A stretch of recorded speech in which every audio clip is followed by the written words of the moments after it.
Le vieux malhonnête avait trouvé cette formule pour justifier son reniement et son manquement à la parole donnée, en déclarant qu'il était candidat pour cas de force majeure. Argument fallacieux repris par le président français, le gamin de l'Élysée, Emmanuel Macron. Vous me posez la question de la Côte d'Ivoire.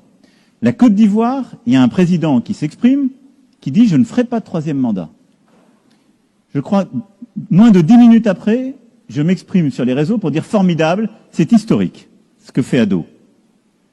Il se trouve que le candidat décède pendant la campagne. J'ai eu moi-même, comme vous le savez, puisque ça a été public, j'ai fait le maximum pour qu'un autre candidat intervienne. Je ne suis pas en charge du parti qui a proposé le candidat.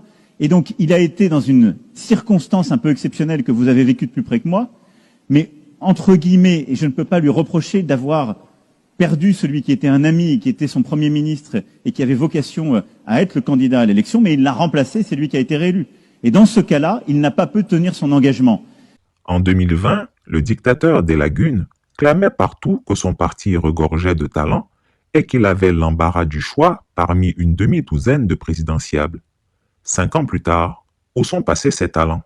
Soit ces talents n'ont jamais existé et ils mentaient, soit l'octogénaire super menteur les a méthodiquement écartés, prouvant une fois de plus qu'il est incapable d'envisager toute autre candidature que sa propre personne.